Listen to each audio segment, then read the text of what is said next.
사실 동맥류라는 거는 동맥에서 일부가 꽈리처럼 이렇게 부풀어 나오는 거예요. 류자가 한자로 꽈리류자입니다. 그러니까 동맥꽈리라는 말이죠. 근데 이게 뭐 뇌에만 생기는 게 아니라 신체 부위 어디서나 생길 수는 있는데 그중에서 그 동맥류가 계속 부풀어 나오다 보면 터질 수가 있는데 터졌을 때 가장 치명적인 부위가 두 군데가 있어요. 하나는 뇌고 또 하나는 대동맥이에요. 대동맥, 동맥류도 터지면 거의 치명적입니다. 그래서 동맥류라는 건 퇴행성 질환이에요. 나이 먹으면 생기는 겁니다. 나이 먹으면서 젊었을 때는 혈관이 신축성이 좋아서 맥박 뛸 때마다 이게 압력을 잘 받아줘요. 근데 나이가 들수록 혈관이 신축성이 줄어들면서 그 맥박에 의해서 혈관의 약한 부위가 이렇게 붉어져 나오는 겁니다. 그래서 젊은 나이는 거의 없어요. 한 40 이전에는 거의 없고 40대 아주 조금 보이고 대부분은 한 60대 이후에 형성이 돼서 발견이 됩니다. 동맥류가 생기는 거는 동맥에서 압력이 높아야지 생겨요. 그래서 이제 뇌로 혈관들이 들어가서 비교적 초입에 해당되는 뇌 바닥에 있는 부위에 있는 큰 혈관에서 주로 생깁니다. 대부분의 동맥류는 거기 생깁니다. 그러니까 이제 이게 쭉 가지를 쳐가지고 뇌 표면까지 가면은 압력이 낮아서 동맥류 형성이 잘 안 돼요. 그래서 뇌 바닥 부위에 주로 생긴다. 그렇게 생각하시면 됩니다. 진단 때문에 그런 것 같아요. 이제 우리나라 의료 시스템의 특징 중에 하나가 검진의 가성비가 되게 좋아요. 이렇게 이제 뇌 검진을 이렇게 많은 인구가 받을 수 있는 나라가 많지 않은데 경제적인 여유가 많이 생기면서 뇌 검진을 많이 하면서 뇌동맥류 발견율이 굉장히 높아졌어요. 우리나라 어떤 보고를 보면 대개 한 60대 전후에서 사진을 찍었을 때 거의 한 5%가 나온다는 보고도 있어요. MR에서. 근데 그건 조금 높은 거는 같은데 그래서 이제 검진을 많이 할수록 뇌동맥류 발견이 많이 되죠. 하지만 모든 질환이 다 그런데 지금 이제 밝혀지는 거는 어떤 유전적인 성향이 있고 그 성향에다가 환경적인 요인이 이제 같이 관여하는 걸로 돼 있는데요. 우선 유전적으로 뇌동맥류가 이분은 많이 발생할 것 같다라고 생각하는 그런 상황이 있어요. 그 첫 번째가 자기 혈족, 가족 중에서 한 2명 이상 뇌동맥류가 발견되면은 그 사람은 뇌동맥류가 있을 가능성이 일반인들보다 좀 몇 배 높아요. 우리나라의 질환 중에서는 다낭성 신장질환이라는 게 있어요. 되게 이제 그런 다낭성 신장질환을 갖고 있는 사람들이 뭐 아주 드물진 않습니다. 근데 그런 분들이 동맥류를 많이 갖고 있어요. 외국에서는 다른 뭐 질환들과 동반돼서 많이 나오는데 우리나라에서는 사실은 요 다낭성 신장질환 이외에는 유전질환이 이렇게 많지는 않습니다. 그래서 그런 두 가지 요소가 유전적으로 동맥류가 있을 가능성이 좀 높고요. 이제 그 다음으로 생활 습관이나 뭐 질환 중에서는 흡연. 대개 한 1.5 내지 2배 정도 위험성이 높고요. 그 다음에 고혈압이 있는데 치료 안 하고 방치하면 역시 또 생길 가능성이 한 1.5배, 2배 높아집니다. 대개 이제 갱년기 이후에 여성 호르몬 감소하면서 특히 아마 에스트로겐이 관계되는 걸로 추정하고 있는데요. 그런 동맥류 발생 비율이 높아져요. 그래서 이제 보통 아주 극단적인 통계에서는 여성분들이 남자보다 거의 한 2배 이상 생기는 통계도 있지만 대략은 한 50% 이상 많이 생기는데 갱년기 이후에 그게 이제 여성 호르몬과 관계 있다고 생각하고 있습니다.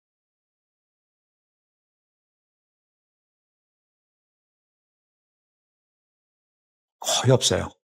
거의 일단은 그냥 아주 단순하게 얘기하라 그러면은 증상 없다라고 얘기하는 게 맞고요. 근데 이제 저같이 30년 이상 동맥류 치료를 전문으로 해온 사람들 입장에서도 평생 몇 번 보는 정도의 증상이 있는 경우가 아주 드물게는 있어요. 근데 그게 가장 대표적인 게 이름이 좀 복잡한데 후교통 동맥이라는 데 생기는 동맥류가 있어요. 근데 이제 그 동맥 바로 옆에 안구를 움직이고 눈꺼풀을 올리는 신경이 있어요. 3차 신경이라는 게.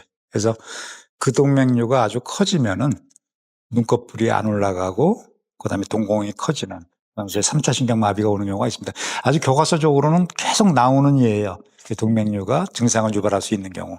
근데 실제로 그런 환자를 임상에서 보는 경우는 굉장히 드뭅니다. 그래서 그냥 동맥류가 뇌 안에 있을 때 우리가 신경 써야 될 증상이 있느냐?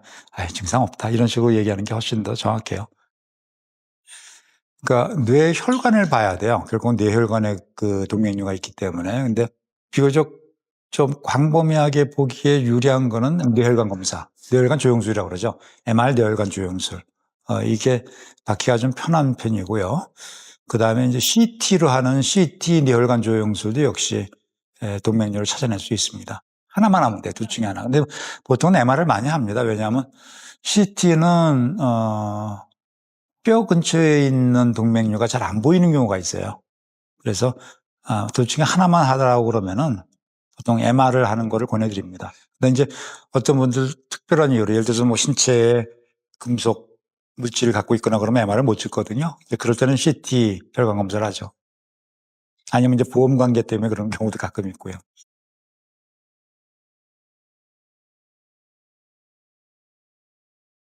이제 교과서적으로 가장 많이 언급하는 숫자는 한 1% 정도예요. 근데 그게 세계적으로 거의 맞는 것 같아요. 우리나라에서 의료보험 자료를 가지고서 몇 년 동안 쭉 조사한 자료에서도 대개 우리나라에 동맥류가 발견되고 난 다음에 치료하지 않았을 때 평균 파열률이 한 0.9% 정도 나옵니다. 일본도 대개 한 0.95%, 뭐 하여튼 그래서 대략 1% 정도가 터지고요. 동맥의 압력을 우리가 뭐 100mm Hg 뭐 이렇게 쓰죠. 그렇죠. 수은의 기동 높이로. 근데 그게 물기둥으로 바꾸면 약 1.3m예요. 이게 뭘 의미하냐면 만약에 동맥 큰 게 터지면은 거의 피가 1m 이상 솟구친다는 걸 의미해요. 그 정도로 높은 압력인데 뇌 바닥에 동맥류가 있는 부위의 압력이 굉장히 동맥들은 터지면은 압력이 굉장히 높아요. 그래서 그게 터지면서 1차적으로는 주변 뇌를 파괴시켜 버려요. 그래서 증상이 나오고 또 2차적으로는 우리 두개골은 갇혀 있는 공간이죠. 거기에 피가 나가지고 압력이 높아지면은 더 이상 피가 공급이 안 돼요. 그래서 이런 문제 때문에 그러니까 얼마나 많은 출혈이 있었느냐 그 양에 따라서 이제 또는 어느 방향으로 얼마나 뇌를 망가뜨리냐에 따라서 심각도가 다른 그런 이제 출혈이 생길 수가 있습니다. 근데 대체적으로는 굉장히 심각하죠. 보통 우리가 학생 강의할 때 좀 간단하게 얘기할 때 최선의 치료를 해도 3명 중 1명은 사망하고 1명은 심각한 장애가 남고 3명 중 1명만 예전의 생활로 돌아갈 수 있다 그렇게 학생들한테 강의를 하거든요. 예를 들어서 40대 뇌동맥류가 발견됐다고 가정을 하면은 매년 1%씩 터지는 거거든요. 대략 그 사람의 예상 수명이 한 45년 돼요, 지금. 우리나라 평균 수명으로. 그러면 이 양반이 치료를 안 했을 때 터질 평생 확률이 대략 40%가 좀 넘어요. 사실은 이제 이걸 계산하는 함수가 있어요. 이제 그래서 1% 위험도가 아니라 40대에 발견되면 평생 감소해야 될 위험도가 40%가 넘어요. 근데 만약에 80대에 발견됐으면 평생 감소해야 될 위험도가 한 몇 프로 정도예요. 그래서 그거를 우리가 이제 이러한 상황을 치료 여부를 결정할 때 우리가 감안을 합니다.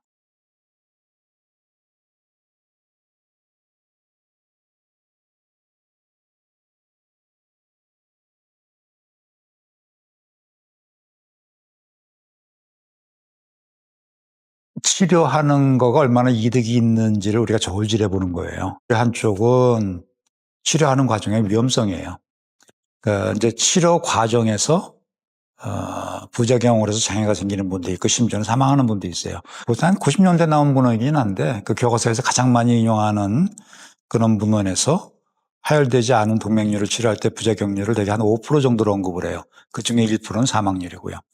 이제 그런 정도로 파열되지 않은 동맥류를 치료하는 과정은 위험도가 있어요. 근데 지금은 특히 우리나라는 성적이 굉장히 좋아졌어요. 거의 한 1% 이내 정도의 그런 부작용률을 갖고 우선 치료를 합니다. 이건 우리나라의 거의 모든 대학이 그 정도 수준까지 좋아져 있고 사실은 엉뚱한 얘기지만 뇌혈관 질환 치료율은 지금 세계에서 OECD 국가 중에서 우리나라가 거의 제일 좋아요. 그런다 하더라도 최소한 1%라도 치료 과정에서 장애가 생기거나 사망하는 분들이 생기기 때문에 이 치료 과정의 위험도랑 비교해서 그냥 놔뒀을 때가 얼마나 더 위험한지를 우리가 추정해 보는 거예요. 이제 과거의 데이터를 가지고서 이제 그런 걸 추정할 수가 있거든요. 되게 이제 뭐 위치나 크기나 모양이나 가족력이나 뭐 이런 것들을 가지고서 위험도가 높다 낮다를 알 수가 있어요. 그래서 위험도가 그냥 놔뒀을 때 이분이 평생 감수해야 될 위험도가 치료 과정의 위험도보다 훨씬 높다. 그러면 요걸 감수하면서 요걸 하는 게 맞는 거고요. 만약에 치료 과정의 위험도에 비해서 그냥 놔뒀을 때 위험도가 그렇게 높지 않다 그러면 굳이 위험한 치료를 권해드리지 않는 거죠. 나이가 또 중요해요. 왜냐하면 일반적인 동맥류는 1년 안에 터질 확률이 1% 내외, 적으면 뭐 한 0.5% 이 정도거든요. 근데 이제 그게 지금 이분의 현재 나이가 얼마인지에 따라 가지고 이분이 평생 감당해야 될 위험도가 달라지기 때문에 나이 문제, 그다음에 파열 가능성 문제, 치료 과정의 부작용 문제 이런 것들이 굉장히 중요한 치료할지 여부를 결정하는 판단 요소가 됩니다. 그럼요. 굉장히 중요한 문제인데 이제 8, 90년대부터 국제적으로도 그 크기 문제가 굉장히 이슈가 됐었어요. 그러니까 어떤 미국 쪽에서 나온 연구에서는 7mm 이하는 거의 안 터진다고 그랬는데 근데 그게 이상한 게 터져가지고 저희가 밤낮 보는 동맥류가 7mm 이내가 굉장히 많거든요. 거의 70% 이상이에요. 그게 말이 좀 안 되는 거였는데 그래서 이제 일본에서도 조사를 했고 저도 이제 분당에 있을 때 한 5년 동안 계속 조사를 해봤는데 한 5mm 이하만 돼도 1년에 한 0.5에서 0.6% 터져요. 그렇지만 확실한 거는 크기가 커지면 직경이 커지면 그 커지는 거에 거의 기하급수적으로 비례해서 파열률이 높아져요. 그래서 크기가 사실은 굉장히 중요한 파열을 결정하는 그런 인자입니다.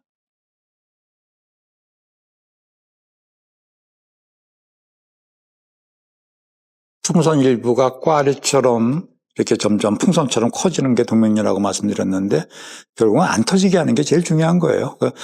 그 대부분의 동맥류는 거대 동맥류들 빼놓고는 뇌를 압박하지 않아요. 그래서 증상이 없어요. 그래서 동맥류 자체를 없애는 게 목적이 아니고 이게 터지지 않게 하는 게 목적입니다. 그래서 지금 고전적인 치료 방법은 동맥류의 목 부분을 이렇게 집게로 잡아버리는 그런 수술 치료가 가장 기본적인 치료였고요. 그러다가 한 90년 말부터 이걸 안 터지게 하기 위해서 혈관을 통해서 기구 및 관을 집어넣어가지고 이 안을 그냥 꽉 채워버리는 치료가 생기기 시작했어요. 근데 이제 이 치료가 두 가지 큰 장점을 갖고 있죠. 하나는 치료 과정이 환자한테 수술에 비해서는 훨씬 덜 괴로워요. 그다음에 두 번째는 수술에 비해서는 그 당시 수술에 비해서는 합병증이 좀 낮았어요. 그런 두 가지 장점이 있어서 그렇게 이제 채우는 치료가 굉장히 그 이후부터 이제 확산이 됐죠. 근데 뭐 양쪽 다 장단점이 있습니다, 사실은. 그래서 그 두 가지를 어떻게 조화시키느냐 하는 게 제일 중요한 문제입니다. 고일 색전술이라는 거는 뭐 흔히들 또 시술 치료라고도 그래요. 그다음에 이제 크립 결찰술을 그냥 수술 치료라고 간단히 얘기는 하고요. 사실 수술엔 그거 말고도 굉장히 다양한 방법이 있는데 거의 99% 경부 결찰술, 크립 결찰술로 하니까요. 예를 들어서 이제 수술의 가장 큰 장점은 일단 치료가 잘 되고 나면은 내구성이 굉장히 좋아요. 그러니까 몇십 년 지나도 안정된다는 게 이거는 이미 입증이 돼 있어요. 그러니까 크립 결찰술이 거의 한 60, 70년대부터 세계적으로 시작이 됐기 때문에 벌써 반세기 이상 검증이 된 치료예요. 새로운 치료 방법이 나왔다가 10년 내에 검증해서 탈락돼 버리는 치료 방법이 굉장히 많아요. 이게 10년 해보니까 이런 문제가 있네 이러면서.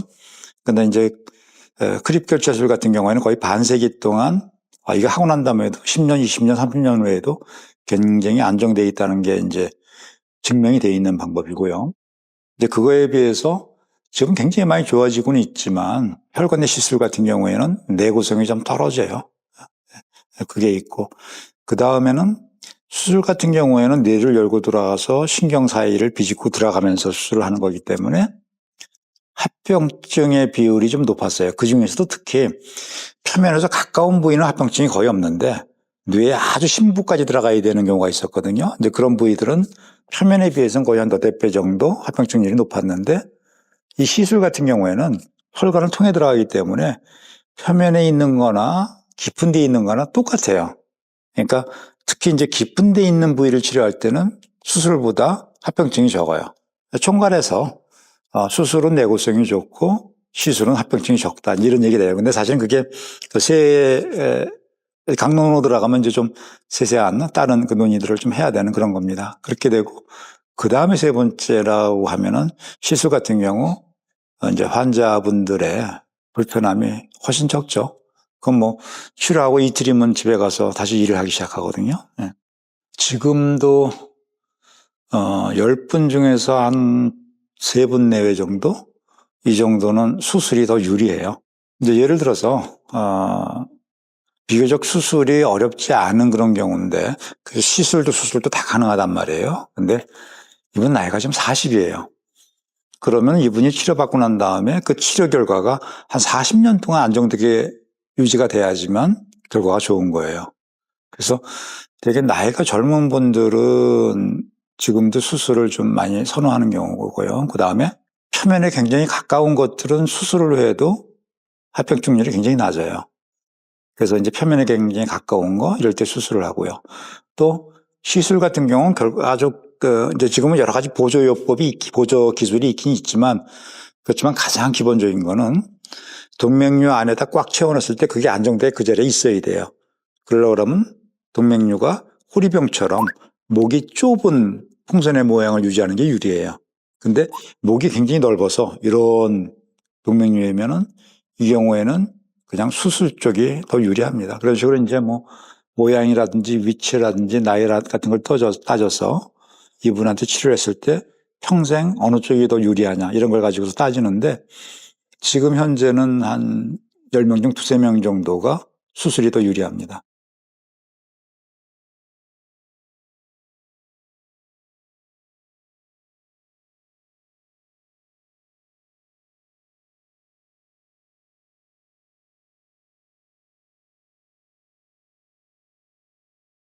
이제 의료기기가 뭐 등급들이 있는데 그 체내에다가 뭐를 놔두는 의료기기들은 등급이 제일 높아서 체내에 그렇게 놔둬도 괜찮은지를 엄격하게 따져요. 엄격하게 따지는데 크립도 그렇고 코일도 그렇고 평생 체내에 놔둬도 부작용이 없는 물질이라고 생각하시면 돼요.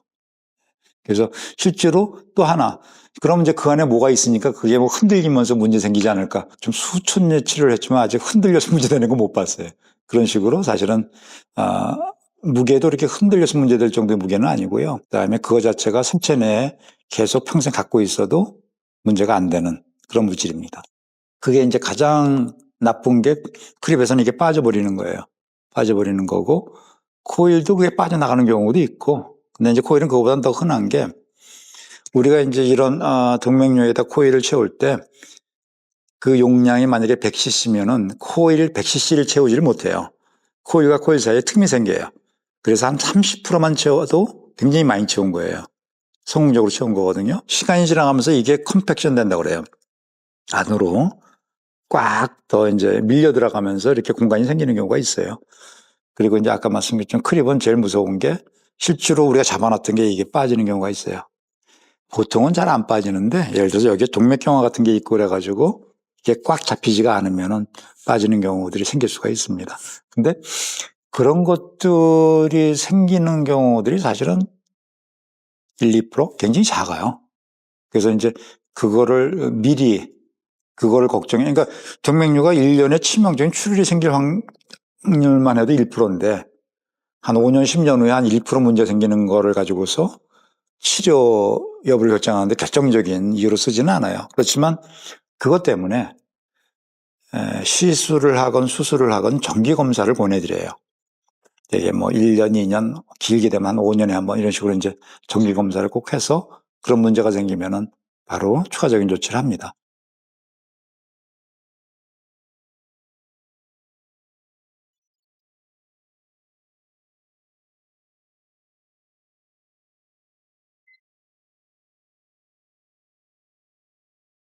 두개골, 머리 골 안에서 이제 출혈이 생기는 게 가장 흔한 건 사실은 뇌 조직 안에서 생겨요.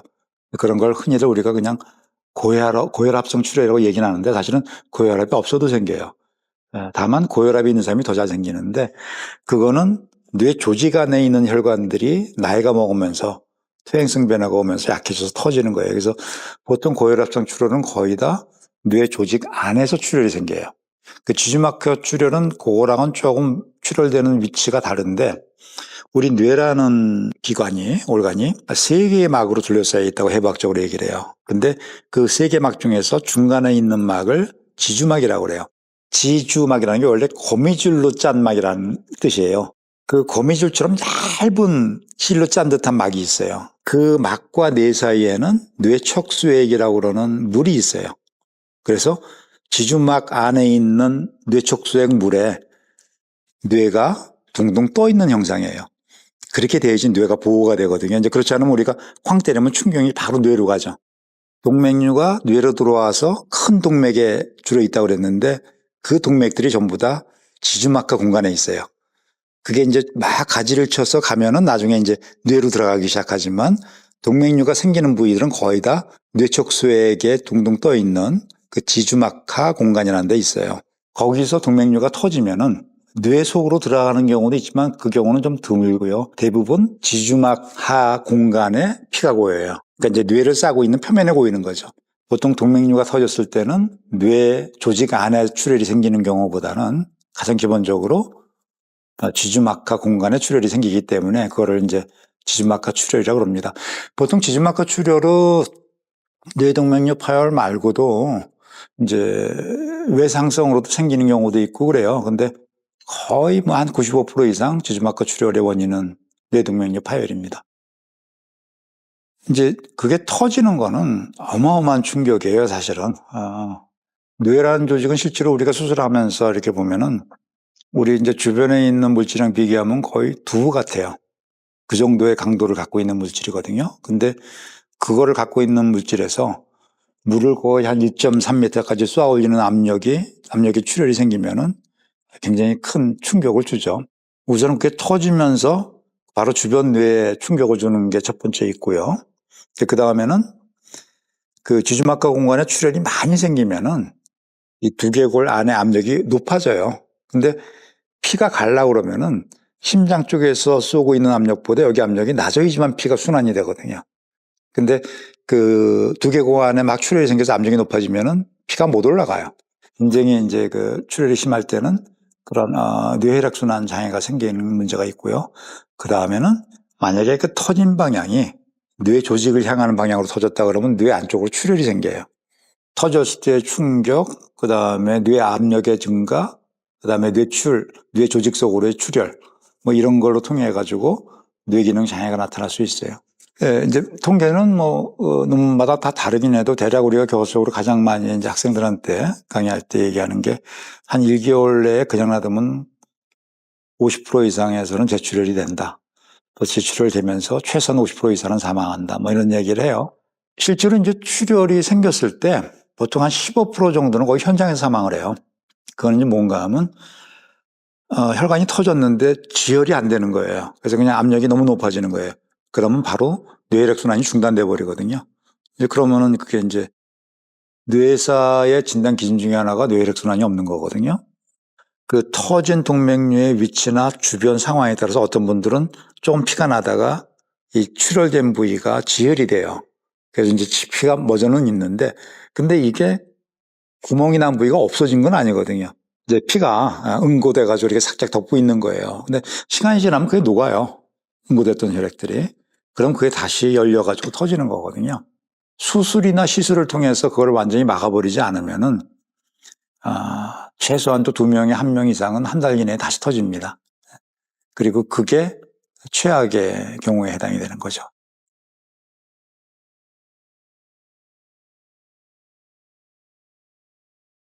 빨리 119 불러야죠.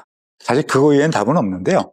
그 우리나라가 사실은 이제 90년대 말부터 시작해가지고 심내혈관 질환 성적을 향상시키기 위한 국가 사업이 굉장히 많았어요. 심내혈관 센터 사업도 그 중에 하나고, 최근에 이제 뭐 신경외과 중심으로 네트워크 사업도 그렇고, 근데 이제 그 사업의 제일 첫 번째 목적이 가능한 한 빨리 치료받기예요. 이제 뭐, 우리가 뭐 골든타임 그런 거 얘기하지만 사실은 가능한 한 빨리가 골든타임이에요. 1시간이라도 30분이라도. 그래서 실제로 거기서는 뇌경색도 그렇고 뇌출혈도 그렇고 얼마나 빨리 치료를 시작하느냐는 게 관건인데 지금 우리나라 세계적으로도 굉장히 그런 성적이 좋아요. 빨리 치료하는 성적이. 지금은 그런 게 거의 없어졌는데 한 8, 90년대만 해도 뭐 민간요법하고 손가락 따고 뭐하고 그러면서 막 시간을 많이 보냈어요. 고전적인 치료도 많이 했었고요. 뇌졸중은 뭐 어떤 치료해야 된다 뭐 이런 이제 인간의 믿음이 있어가지고 아주 명확한 거는 가능한 한 빨리입니다. 가능한 한 빨리. 무조건 빨리입니다. 예. 뇌출혈로 쓰러졌든 뭐로 쓰러졌든 심장이 멎으면 심폐소생술 먼저 하는 게 맞고요.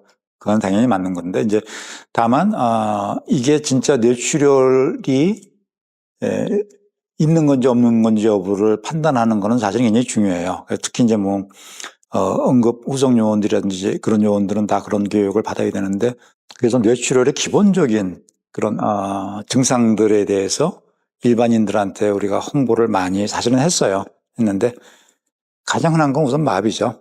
그러니까 전신적으로 다 그냥 기운이 없어 푹 쓰러지는 거하고 뇌출혈일 가능성이 적은데 한쪽만 또는 한쪽 팔만 한쪽 다리만 이렇게 부분적으로 완전 마비가 왔다 그러면 거의 뇌출혈 가능성을 생각해야 돼요. 그리고 다른 건 멀쩡한데 말만 못한다. 이런 것들 그렇게 생각할 수가 있고요. 이제 그 다음에는 가능성이 조금 떨어지고 다른 거일 가능성도 있는데 갑자기 굉장히 심한 어지럼증이 온다. 근데 이건 사실은 뇌졸중이 아닌 경우도 있긴 하지만 뇌졸중에 의해서도 그런 게 와요. 그리고 두통. 근데 그 두통이 그런 뇌졸중이 있을 때 특히 뇌출혈 있을 때 두통은 대부분의 분들이 뭐라고 그러냐면 평생 그렇게 아픈 걸 경험한 적이 없는데 그게 갑자기 생겼다고 그래요. 갑자기 생기는 굉장히 심한 두통. 이런 것들. 그래서 되게 마비라든지 언어장애라든지 어지럼증이 심하다든지 심한 두통이 갑자기 생겼다든지 이런 게 있을 때는 이분이 쓰러지는 원인이 뇌졸중일 가능성이 있겠다. 이렇게 생각을 할 수가 있죠.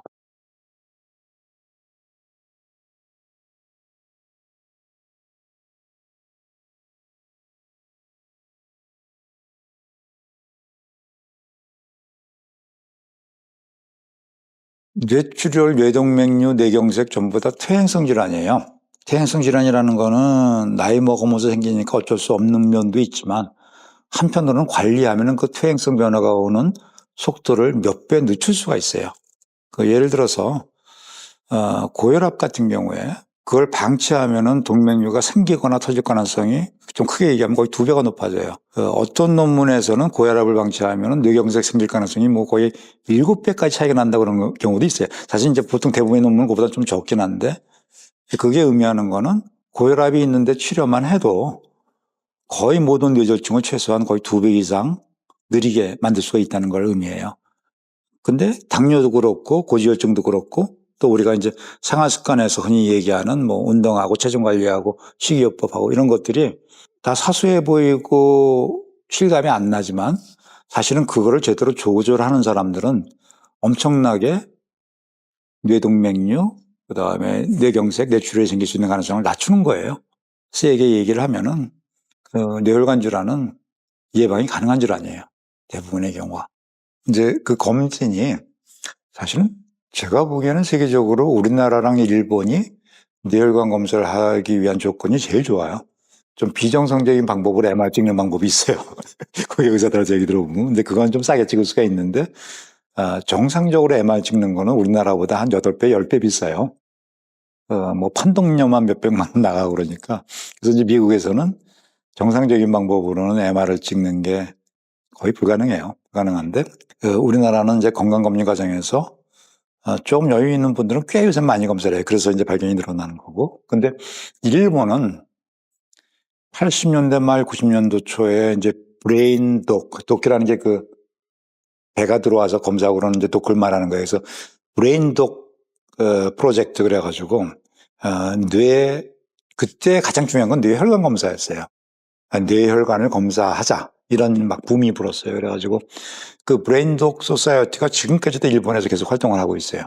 처음에는 주로 뇌혈관 질환, 그중에서도 동맥류 발견이 제일 중요한 목표였는데 지금은 뭐 뇌종양 발견, 뭐 그다음에 알츠하이머 진단 뭐 이런 것까지 다 포함해서 뇌 검진 시스템으로 바뀌었어요. 그래서 그때 90년대 우리나라도 이제 그 영향을 좀 받아서 그럼 우리도 좀 뇌를 조기 검진을 해가지고 치료하는 방향으로 가는 게 맞지 않겠느냐 생각했는데 이제 세계적으로 우리나라, 일본, 핀란드가 동맥류 파열이 제일 많아요. 다른 서구 지역보다. 이제 그러다 보니까 이제 일본에서 그런 운동이 호응을 받을 수 있었고 지금까지 유지가 되는 거예요. 근데 우리나라도 그 일본 사람들하고 교류가 굉장히 많아요. 신경외과 교류가. 이제 그 영향을 받아서 검진들을 좀 많이 하는 그런 체계가 됐고, 또 다행히도 검진 비용이 외국에 비해서는 굉장히 작아요. 그러니까 몇몇 의사 제 외국 친구들은 우리나라에 오면 검진하고 가는 친구들이 있어요. 그걸 아는 친구들은 진짜로. 저 같으면 한 60 넘으면 한 번 받아볼 만하다고 생각해요. 이제 아까 말씀드렸지만 어떤 논문에서는 평균 60세 전후에서 찍은 MRA에서 동맥류가 거의 5%까지 발견된 그런 논문도 있어요. 근데 이제 그게 그 논문에 포함되어 있는 그룹에 따라서 이제 조금씩 당연히 다를 수는 있는 건데 5%까지는 아니더라도 대개 한 5, 60 넘어서 찍으면은 최소한도 한 2% 이상은 나와요. 뭔가 이상이. 그래서 진짜 뭐 그 촬영하는 비용이 나한테 너무 부담이 된다. 그런 게 아니라고 그러면은 그 정도 나이에는 제가 보기에는 가성비가 있다고 생각이 들어요. 얼마 전에 이제 의학관리원에서 그 건강검진에 대한 가성비 연구를 한 적이 있어요. 근데 거기서 보면 그 의료보험에서 하는 검진 있죠. 그 검사들은 가성비가 굉장히 높아요. 그러니까 그 돈을 넣고서 검사했을 때 뭔가 나올 가능성이 굉장히 높은 항목만 뽑은 거예요. 그게 의료보험에서는. 그래서 그 검사는 꼭 받는 게 진짜 엄청 도움이 되는 거고요. 근데 이제 그거 이외에 뇌나 암 검진 같은 경우에는 사실은 가성비를 따지면은 이득이 되는 항목은 아니에요. 근데 제 생각에 거기서 두 가지 정도 제가 이제 그 생각이 나는 게 하나가 미국이나 유럽에서는 이런 검진이라는 걸 상상을 못 해요. 이런 비용을 가지고서. 아까 말씀드렸죠. MR 하나만 해도 우리나라보다 전기 가격이 8배, 10배가 비싸기 때문에. 그 다음에 또 하나는 저희 학생 때는 그냥 이제 우리가 강의를 들으면서 우리나라에서 간암은 발견되면 무조건 3개월 내 사망이다. 이게 학생들이 배우는 지식이었는데 지금 검진을 통해서 우연히 발견되는 간암은 대부분이 완치가 돼요. 조기에 발견이 되기 때문에. 그래서 지금 우리나라 암치료 성적이 굉장히 좋아지는 여러 가지 이유가 있지만 그중에 이제 한 꼭지가 사실 조기 발견이에요. 근데 이제 뇌혈관 질환도 마찬가지로 지금은 90년대보다도 합병증 치료 과정의 부담률이 거의 5분의 1 이하로 줄었어요. 거의 뭐 사실 경험이 많은 사람은 합병증률이 0.몇 프로 이하로 떨어져 있거든요. 어떤 특정한 위험 요인이 없다 하더라도 한 60몇 정도 되면은 한 번 정도는 권해드리고 싶고요. 스크리닝을 꼭 해야 될 사람은 가족 중에 2명 이상 진단된 경우, 그 다음에 다낭성 신장염이 있는 사람, 이 사람들은 꼭 스크리닝을 해라. 그렇게 얘기하고 있습니다.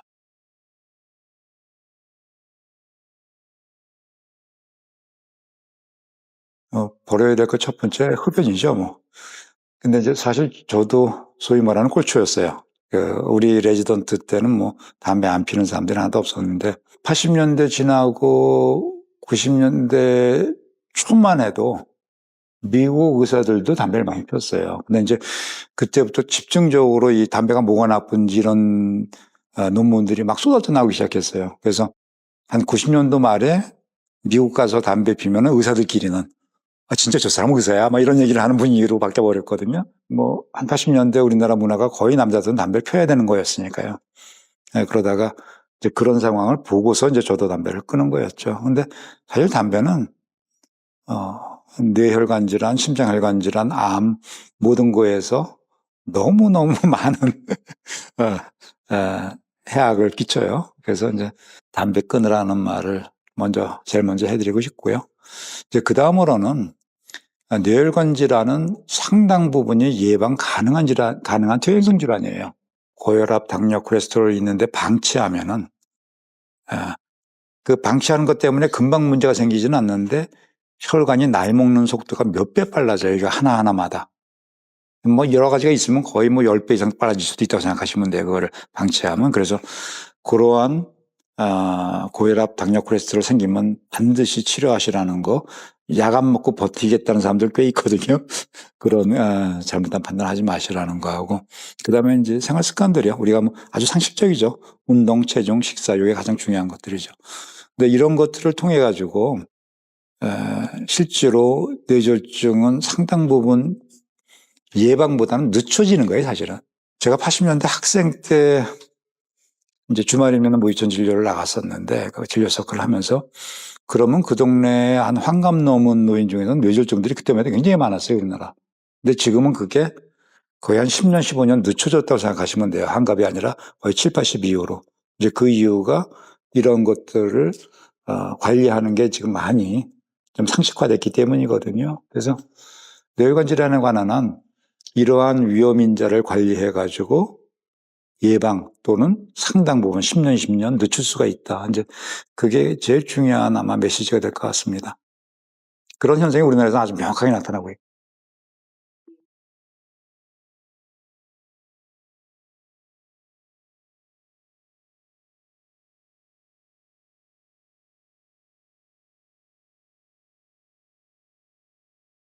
모야모야는 원래 일본 말인데요. 연기가 모락모락 피어난다는 그 의태어에 큰 혈관들이 막히고 연기가 모락모락 나는 것 같은 작은 혈관들만 보인다. 그래서 그 뇌혈관 사진을 보고서 일본 사람들이 그거를 모락모락, 우리나라 말로 하면 그게 모야모야라고 붙인 겁니다. 애들한테서는 그 잔혈관이 대리로 도움이 돼요. 그 잔혈관이 왜 생겼냐 그러면은 큰 혈관이 막혔기 때문에 혈액을 공급해 주려고 새로운 혈관들을 막 만들고 있는 거예요. 애들 때는 그나마 그 혈관을 통해서 혈액 공급이 되기 때문에 뇌가 죽지 않고 살아있는 이제 그런 역할을 하는 그런 걸 이제 우리가 새끼를 만드는 걸 축부순환을 만든다고 그래요. 그렇게 되는데 근데 문제는 그 혈관들이 약해요. 그 혈관들이 많이 만들어지면은 성인기가 되면은 이제 거기서 출혈이 생기기 시작해요. 그래서 사실은 그 모야모야에서 만드는 모락모락이라는 거는 큰 혈관이 막혔기 때문에 새끼를 만드는 축부순환 노들인데 이게 약해서 소아 때는 잘 안 나타나지만 어른이 되면 거기서 출혈이 잘 생긴다. 뭐 그렇게 말씀드릴 수 있겠습니다. 그건 대부분 뇌 심부, 중앙부에 생겨요. 출혈이 생기는 순간 운명이 결정돼요. 뭐 우리가 할 수 있는 게 굉장히 적어요. 이미 심부 구조를 다 망가뜨려 버렸기 때문에 출혈해서 출혈량이 많으면은 뭐 의사가 할 수 있는 게 별로 없고요. 어떤 좀 적절한 양일 때는 그 양을 빼주면서 추가 뇌손상을 막을 수가 있고 실제로 이제 애들이 뭔가 신체적 그러니까 뭐 의사 말을 표현도 못하고 그러니까 거의 대부분은 한쪽 팔다리 움직임이 이상한 걸 보고서 발견을 해요. 그래서 이제 그게 그 어떤 뇌졸중, 뇌혈관 질환이 있을 때 우리가 그 뇌혈관 질환을 발견하는 어른도 마찬가지예요. 발견하는 첫 번째 가장 빈도가 높은 증상은 한쪽 팔다리에 힘이 빠지는 거예요. 네, 근데 애들도 마찬가지입니다. 이제 그걸로 대부분 발견합니다. 그 다음에 어른들은 나 이상하게 말이 잘 안 돼. 뭐, 이제 어눌한 말을 하고, 이런 게 또 어른은 이제 두 번째 증상인데, 애들은 사실 그거를 갖고는 알지 못하죠. 빠를 경우에는 뭐, 3세 이전 굉장히 어린 나이에도 이제 발견을 하거든요. 근데 거의 대부분 그런 한쪽의 운동장애를 가지고 발견합니다. 그리고 모야모야는 사실은 그 생기는 위치가 운동장애를 굉장히 잘 만드는 위치예요. 그 혈관들의 위치가. 아직은 잘 몰라요. 잘 모르는데 지금 이제 밝혀져 가고 있는 상황인데 유전적 소양과 그거를 발현시키는 환경적 요인 이게 결합된다고 보는데 이제 몇몇 유전자의 변이들이 모야모야 환자에서 더 많이 발견된다. 이런 그 변이들이 몇 가지가 발견은 됐는데 그게 없으면 발병 안 된다. 이런 건 아니에요 또. 그래서 이제 이런 경우는 대부분의 경우 유전자 하나의 이상이 문제가 아니라 여러 개의 유전자 이상이 기여를 한다. 그렇게 이제 해석들을 합니다. 그 부모 세대에서 이렇게 유전돼 가는 그런 행태를 보면은 많은 경우에 그 발현율이 높지가 않아요. 그러니까 예를 들어서 부모가 모야모야로 고생을 했을 때 그 자손에서 모야모야가 나타날 확률이 한 1, 2% 굉장히 낮아요, 사실은. 생기긴 생깁니다. 그렇게 유전돼서 발현되는 경우가 많지가 않아요. 그래서 유전적 요인이 있겠지만 유전돼서 자손들이 발현되는 경우는 높지는 않다. 발현율이 낮다고 이렇게 표현을 합니다.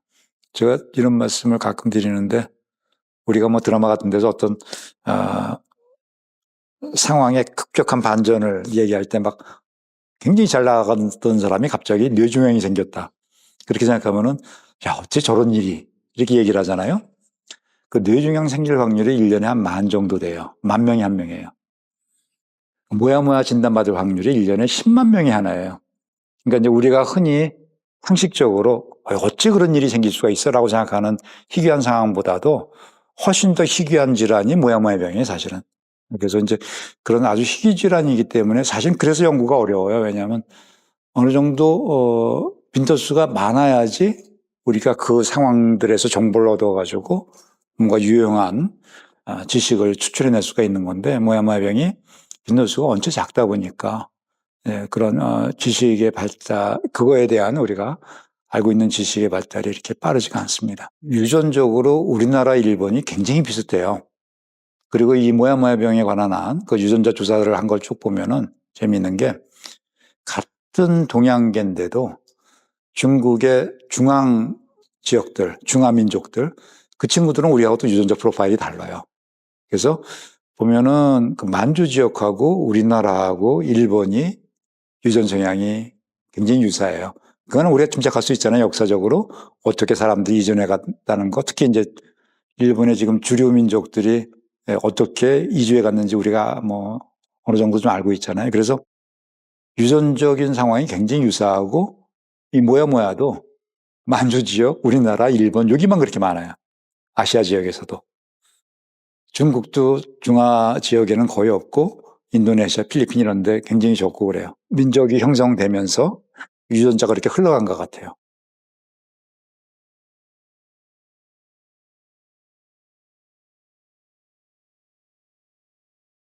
우리가 어떤 그 질환을 치료한다고 그랬을 때 그 원인이 되는 지역을 우리가 치료를 하는 경우도 있는데, 모야모야는 사실은 그 원인이 되는 지역을 치료하는 게 아니라 결과로서, 그 병의 결과로서 나타나는 이상을 교정해 주는 게 치료예요. 무슨 말인가 하면, 이제 모야모야병이라는 거는 사실은 혈관 안에 있는 세포들이 과다하게 증식이 되면서 혈관벽이 두꺼워져요. 그러면은 안에 혈관은 점점 좁아지는 거거든요. 그러면서 혈관이 막히는 거예요. 동맥경화라는 이제 막히는 기능이 좀 다른데, 근데 이 혈관벽이 점점 두꺼워지는 거를 막을 수 있는 방법은 없어요. 약도 없고. 근데 치료는 이렇게 혈관이 막혀가지고 여기 혈액순환이 점점 떨어진다. 그러면 어느 정도 이상 떨어지면은 거기다가 우리가 혈액을 추가로 공급해 주는 거, 그런 거를 해주는 게 모야모야병에서 수술 치료예요. 그래서 모야모야병은 모야모야 병 자체를 치료하는 게 아니라, 모야모야병 때문에 뇌혈액 순환이 떨어져서 뇌가 손상될 것 같다 그러면 그 손상을 막기 위해서 거기다가 혈액을 보충해 주는 겁니다. 그래서 이런 수술을 우리가 신경외과에서는 뇌혈류 증강 수술이라고 그래요. 그게 모야모야에서는 우리가 해줄 수 있는 유일한 치료입니다. 이제 그런 생각을 갖고서 시도들을 했는데 대부분 실패했어요. 왜냐하면 이제 스텐트를 넣어놔도, 그 스텐트를 넣어놔도 계속 안으로 두꺼워져 들어와요. 그래서 모야모야에서 그런 특히 이제 성인에서 스텐트 치료 같은 것들을 시술해 본 적이 있었는데, 원래 그 스텐트의 역설적인 특징 중에 하나가 어떤 경우에는 대려 그 좁아지는 과정을 더 촉진하는 경우가 있어요. 그 스텐트라는 기계적인 자극이. 근데 적어도 모야모야에서는 그게 치료 방법이 안 됩니다. 그래서 성인 모야모야에서 가끔씩은 스텐트를 넣지는 않고 그냥 풍선 같은 걸로 좀 늘려서 시간을 버는 이런 치료를 하는 경우는 가끔 있습니다. 근데 그게 완전한 치료 방법이 되지 못합니다.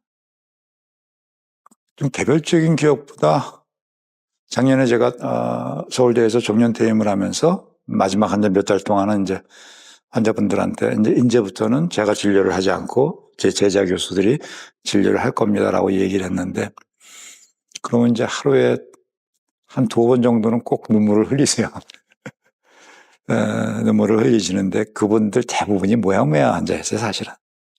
이제 제가 수술하고 거의 한 10년 이상씩 진료를 해왔던 이제 그런 분들이죠. 그러니까 사실 이제 모야모야병의 전반적으로 저희 서울대 치료 기준이 굉장히 좀 심하지 않으면 치료를 잘 안 해요, 수술을. 그런 경향이거든요. 그러니까 국제적으로 보면은 이제 그 교실마다 조금씩 그런 어떤 분위기가 좀 다른데, 우리는 아주 심한 경우에 보통 수술을 해요.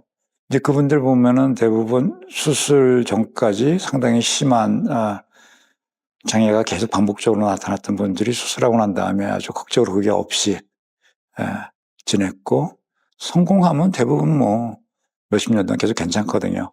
예전에 이제 아기 때 치료했던 그런 애들이 실제로 나중에 대학 가고 결혼하고, 이제 결혼하고 나면 나중에 또 애들 낳는 임신 문제 때문에 애들 꼭 오거든요. 이제 그러면은 대부분은 문제가 없어요. 수술이 제대로 잘 돼 있으면은. 그래서 사실 모야모야병은 어떤 개별적인 환자들보다도 제가 수술하는 환자들의 거의 대부분이 굉장히 저한테 큰 그 보람을 느끼게 해줬던 그런 질환입니다.